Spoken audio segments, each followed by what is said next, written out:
Hello guys, welcome to my channel. So I wasn't planning on doing this video. It's kind of like impromptu, but as you guys know, BTS are going on a world tour.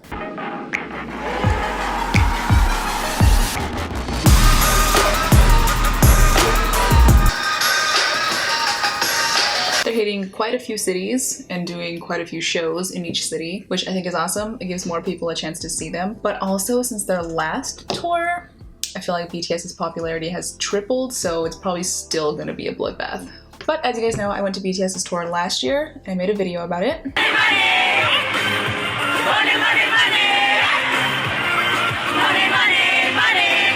I was just kind of on a high after the concert. I wanted to talk about my experience, the good and the bad. And that video has gotten more views in the past week than it has since I posted it. And a lot of you guys are coming to me asking for questions about buying tickets and what to do after you have tickets. I just thought that I would try to give you guys some tips from my experience. Maybe this will help you out come tomorrow. So one thing that people keep asking me is how many devices do I have open when I buy tickets? Every electronic device that I own, I have open at the time of ticket sales. It can be extremely beneficial to you to have more than one thing open at a time when trying to buy tickets. The kicker is that you don't want to be logged into the same account on every single one of those, okay? Because the ticket selling website is going to think that you're some kind of bot that's trying to just mass buy a bunch of tickets.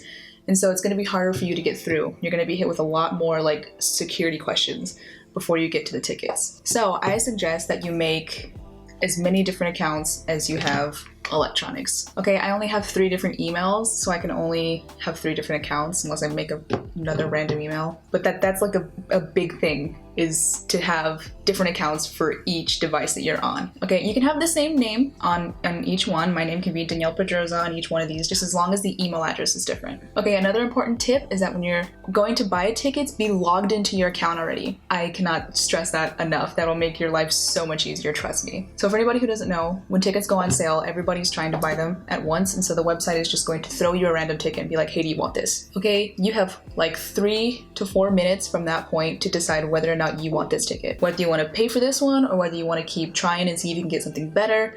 You have about 3 or 4 minutes to make a decision before the website is going to take that ticket and put it back out for somebody else. Okay, now say you like that ticket, you want to buy it. It's then going to take you to another page where you put all your card information in and finalize your purchase.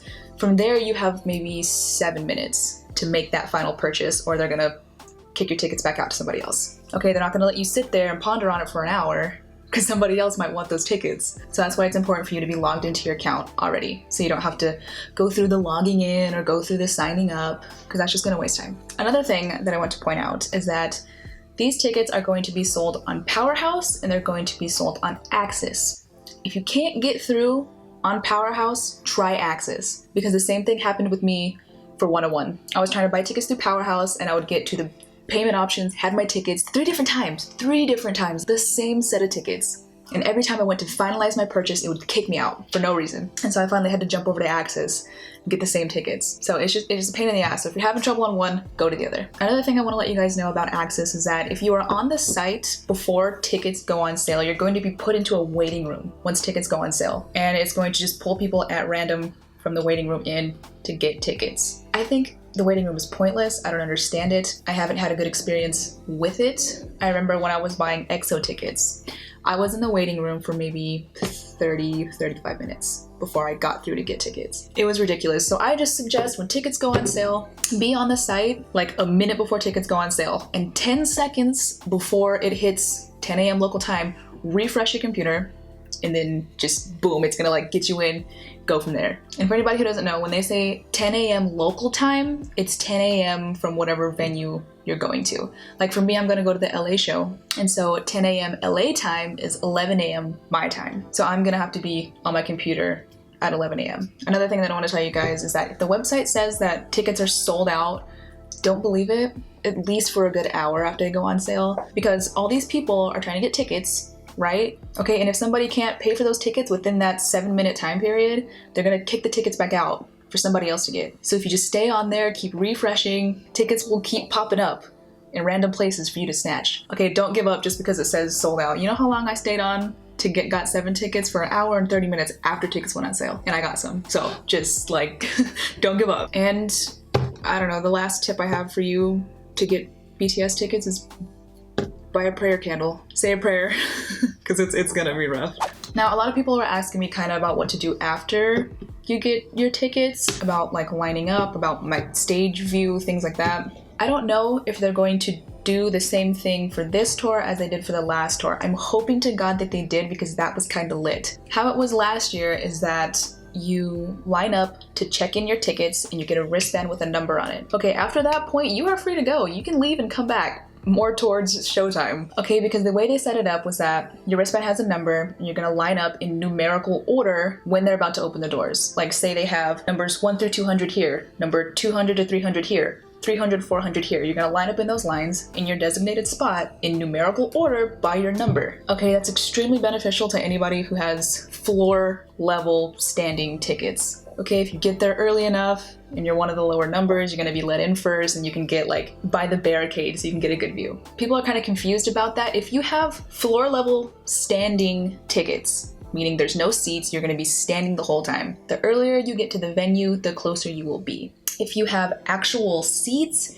you can get there 5 minutes before the show starts. It doesn't matter because you have a designated seat that you are sitting in. Nobody is going to take that from you. If you're standing, it's just a fight for the death to get to the front. That's why I liked that system they did last year, because I can show up at like 6 o'clock in the morning, check in my tickets, get my wristband, and I can go home and I can come back later. And I'm still gonna have that spot in line and I'm gonna be let in first because I got there first. I got that number on my wristband.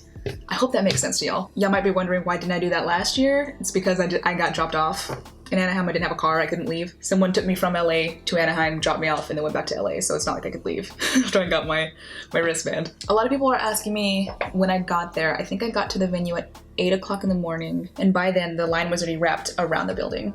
And it took me, I'm gonna say maybe a good 4 to 5 hours to get checked in.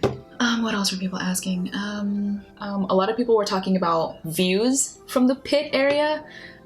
This is what the setup looked like for last year at the Honda Center. You had the main stage, there was a catwalk, and there was a little stage. I was right here in P2GA standing. If you guys watched my experience video, you could see my view from where I was. When BTS were on the smaller stage at the end of the catwalk, my view was amazing. I am 5'4", I could see everything clearly, I could see all the boys, it was perfect. I'm just letting you know right now that when they were on the main stage, the stage farther away from me, I could not see shit. I couldn't see over anybody's hands, the boys looked like ants. I just had to look at the monitors really if I wanted to see anything. So if you're shorter than me, if you're taller than me, that'll just kind of give you a little bit of a rough estimate of what your view is gonna be like.